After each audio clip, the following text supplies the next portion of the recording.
Hello, and welcome back to my Magic 200s series, Apprentice of the Arena. Last time we got our first exposure to a normal setup, 7 card hands, 20 life, playing an opponent. We learned some new things, we got some reminders to stay humble and read cards. This time for 202, we're going to get a little bit more into the tools of the trade.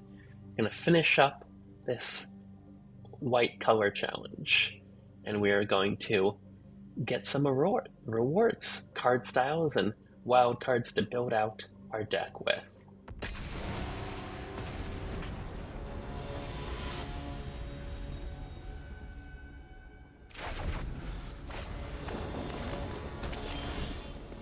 Okay.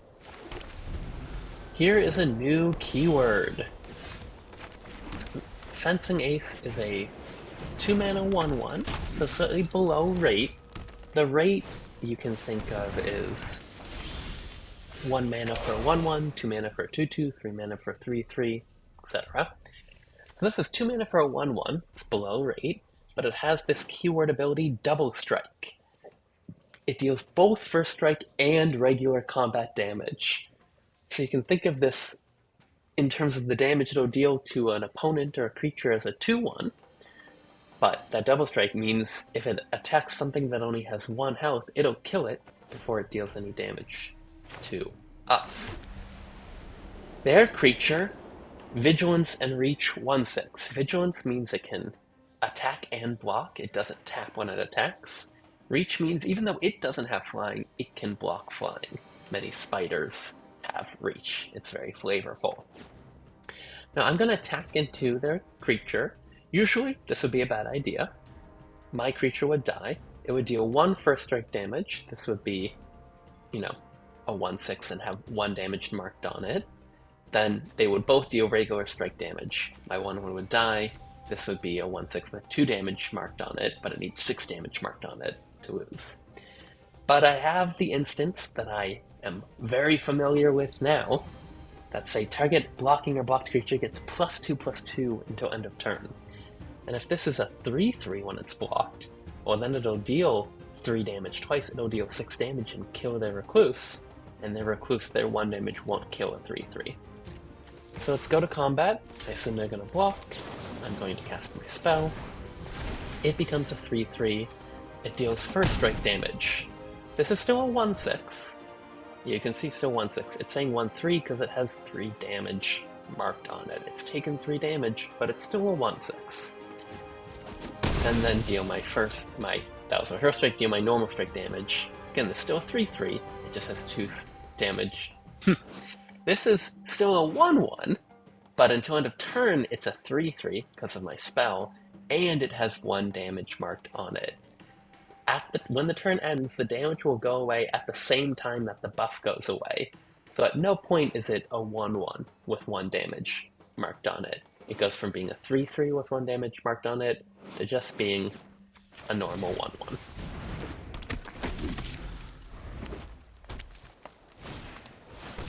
Okay, they have another Recluse.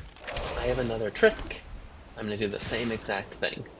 Attack, they block, I pump up the creature they blocked.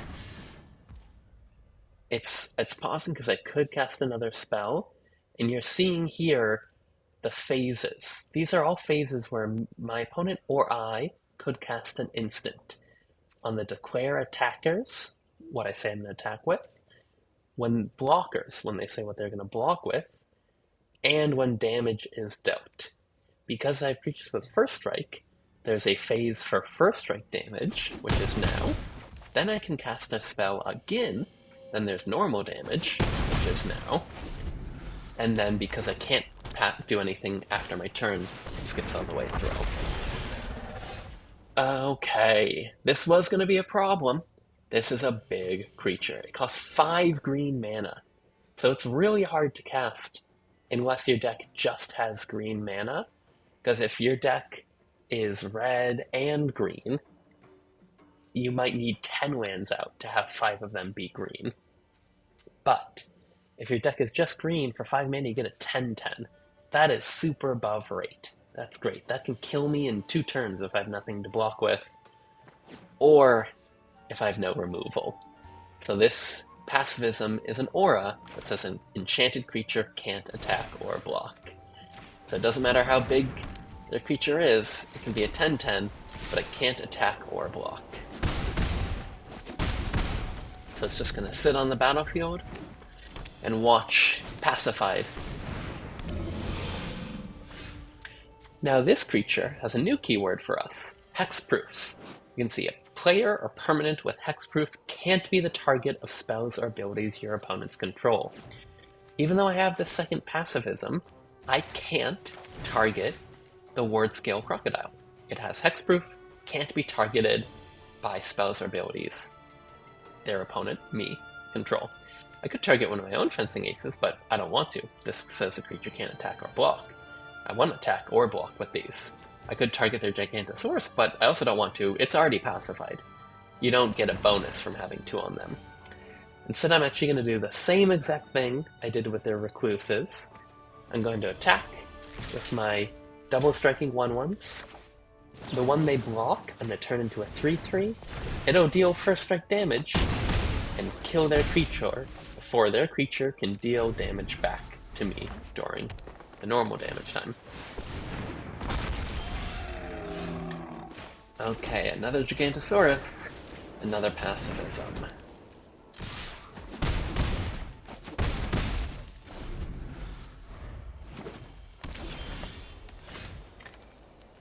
And now to finish off, we're going to make one of our double strikers into a 4/4 with flying. So this enough is enough. This alone is enough to win. It deals 4 damage twice, they're at 8, now they're at 0. That is game.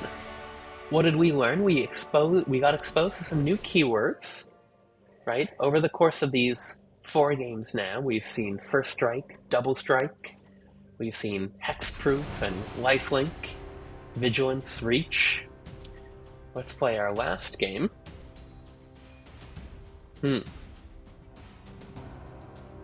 It's interesting that made us wait 12 seconds. I don't know why they didn't just automatically pair us with the computer. Yeah, well, this is our last game in the white color challenge. Is this a real person? We're on the play this time, so we get to play first, but they are going to draw to 8 cards. We have the tempo. You can see they have nice sleeves, these special sleeves. Is this a real person? I don't think so. But, truly, what do I know? They played a wall, 0/4 wall. When it enters, scry 1. Defender is an ability that says this creature can't attack. So, 1 mana gets them a 0/4, but it can't attack. However, it does have this enters the battlefield ability. When it enters, scry 1. Scry 1, look at the top card of your library. You may put that card on the bottom of your library. Your library is representing your knowledge, right? So that's why you can also lose. You can lose by going to 0 life. You can also lose by trying to draw a card from an empty library, because that's like saying you've ran out of knowledge. Your brain is empty. And so when they scry 1, they're able to look at the top card. If they like it, they can keep it on top. If they don't, they can put it on bottom. If this said scry 2, they can look at the top 2 cards. Keep 1 on top, keep both on top, put both on bottom, 1 on bottom, they get to choose. I have 3 mana, I played my Angel. It has a couple things in the text box. 1, flying. 2, if I would gain life, I gain that much life plus 1. And then 3, if I have 25 or more life, it gets +2/+2. They cast a card draw spell. If you remember in the tutorial, there was a card called Divination, which was 3 mana, 2 generic, 1 blue, and it draws 2 cards. That's such a popular type of card that there's a whole archetype of cards that we'll say the set divination, or it's a type of divination. For example, this card, 3 mana to draw 2 cards, is divination, but it comes with a discount if you control a creature with flying. Oh no, they tapped down my Leonin War Leader. This is a good card. Well, I'm drawing a lot of lands, and there's no reason to attack with my 1/1 because they'll just block it with the 0/4. Whenever one of my creatures you control attack, they gain indestructible until end of turn. This Angelic Guardian is good attacking, and because my opponent is playing blue, they likely don't have hard removal. Hard removal is cards that send your creatures to the graveyard. Instead, you can see they played this Water Knot, which keeps the creature on the battlefield even though it can't attack or block. And this Angelic Guardian, its ability doesn't need it to be untapped. It just says whenever one or more creatures you control attack, they gain indestructible until end of turn. So if they Water Knot it, I still have indestructible creatures attacking. Indestructible is a new keyword. What does indestructible mean? Well, 1, it's blue, because it's temporary. 2, effects that say destroy don't destroy a permanent with indestructible, and if it's a creature, it can't be destroyed with damage. So if they had that black spell that says destroy target creature with power 2 or less, they couldn't destroy the Angel of Vitality. If they had a red spell that said deal 5 damage to target creature, it wouldn't matter that this is a 2/2 and it would then have 5 damage marked on it. It's indestructible, so it survives. This doesn't mean it can't be removed. There are some spells that are going to say exile target creature, and creatures can be exiled, even if they're indestructible. And there are also cards that say, oh, why are they attacking with this flyer? I have a 5/5 flyer. Okay. There are also cards, black cards usually, that say target creature gets -2/-2 until end of turn. So instead of +2/+2, it gets -2/-2. And if a creature has 0 toughness, it dies. If it has 2 toughness and 2 damage marked on it, it dies. If it has 2 toughness and 2 damage marked on it but is indestructible, it survives. If it has 2 toughness, indestructible, and it gets -2/-2, it dies. It gets a little confusing, but you can always mouse over the cards to read it, and pretty soon those things are going to become second nature. You'll get very used to it. I'm going to attack with both of these. They get indestructible thanks to the Angelic Guardian's static ability. Is not exactly what this is called, but this is going to trigger whenever one or more creatures you control attacked. Triggered ability. But it doesn't need to be the attacking creature. That's just always the case as long as this creature is on the battlefield and it says this in the text box. I'm going to play my commander so that next turn I can play my Orator and draw a card. The other reason I played this is this costs 6 mana. This costs 2 mana. More often than not, it is better to use up as much of your mana as you can. I used up 6 of my 7 mana, which means that next turn, I can maybe cast both of these if I draw a land. If I'd play the Orator, I'd have 2 cards worth 6 mana in my hand. I can only play one of them. Okay, I'm not going to play the Angelic Guardian quite yet. I'm going to play the Orator. I'm going to gain 1 life, but because of this angel, I actually gain 2 life. I draw a land. I'm going to play the Guardian. I'm going to trigger the Orator. The Hallowed Priest grows, but I still don't have good attacks. Even though they have indestructible, my 2/2 attacks into a 5/5, my 3/3 attacks into an 0/4, my 1/4 attacks into a 1/3. None of my creatures die, none of their creatures die. I can't block with any of my creatures. No attacks.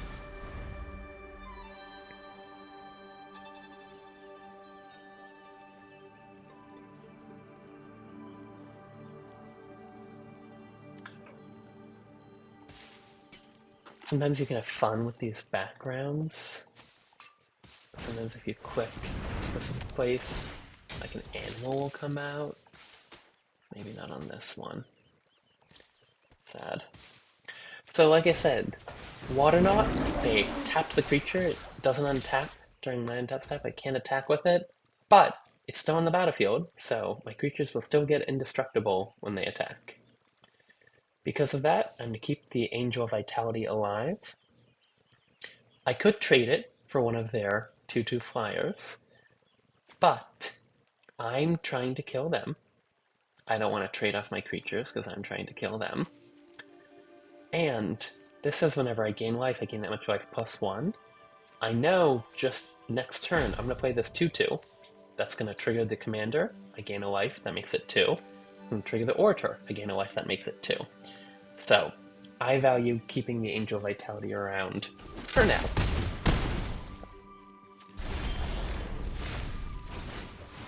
Whirlwind Inquisitor. Draw a card. Gain life. Angel of Vitality. Now, when I gain life, I'm going to gain 3 life. Because I have 2 of these. Both of these abilities apply. Draw a card. And I'm going to attack with my Priest, my Angel, and my Orator. Because if they block the Orator, I will use my... Oh, I was going to say I'll use my combat trick, but I forgot. I still have the Angelic Guardian. They get indestructible. So they're just going to block with the Sworn Guardian. I want to get that off the battlefield, so it can't block my 7/7 later.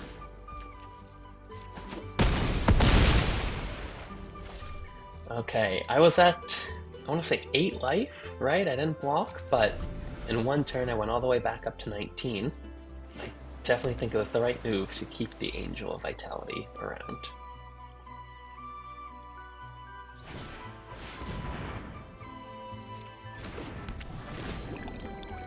The game is pausing, and I need to quick spacebar or quick resolve because I have this Morrowind Inquisitor, right? It has its activated ability. And now that we're out of the tutorial, and this might actually be a real person, you can see you have a turn timer. So you get 30 seconds a turn to make your play. After 30 seconds, this timer starts going down. I have 3 hourglasses saved up because every 3 turns that you play without seeing the timer, you get an hourglass, and each hourglass gives me 30 extra seconds to think about it. But if I take too much time, I use all my timeouts, I run out of hourglasses, it's just going to skip my moves for the rest of the turn. It's going to say, I don't care that you have this activated ability, you were spacing out, you were taking too long, your opponent were just going to let their ability resolve, assuming you weren't going to do anything in response. So pay attention. That's the lesson there. When your opponent does a thing, pay attention, respond to it. I am not surprised they're not attacking. Charm Strike, great. I'm going to gain 6 life. These are going to become 4/4s, and I'm going to draw a card. Pacify their Riddlemaster Sphinx, and attack with everything. There's another expression in Magic, and it's math is for blockers. I could do the math, but I'm pretty sure I just had the win on board, and my opponent agreed. They just conceded. Pretty sure that was a real human being now. Okay. We played our first human. We got our first human victory. We got a new sleeve as a reward. Let's set that as default. Nice work, Planeswalker. We got some gold and I think you're ready XP. for the next stage That's of your pretty journey. good. In Sparky's And challenge, you'll choose a starter deck we to play got an against. achievement. Remember, What did we if do you can defeat me in the red 3 times, achievements? you'll have Who needs proven card? you're Win a ready to game with step no into a cards in much hand. larger world. Sweet. We So got that let's achievement. go. Let's claim it. If we get 2 more of these achievements, we'll get this emote. Catch. Okay. Well, I'm gonna call it there. It looks like next time we're gonna play Sparky's Challenge, pre-constructed event where I get to pick one of these event decks to play with. We've now gone into multicolored decks. You'll see I have lands of multiple colors, some lands that tap for either color, and a lot more cards. So we're going to explore that next time, but for now, we beat our first opponent, we finished one of the color challenges, we definitely know more than when we began. See you next time.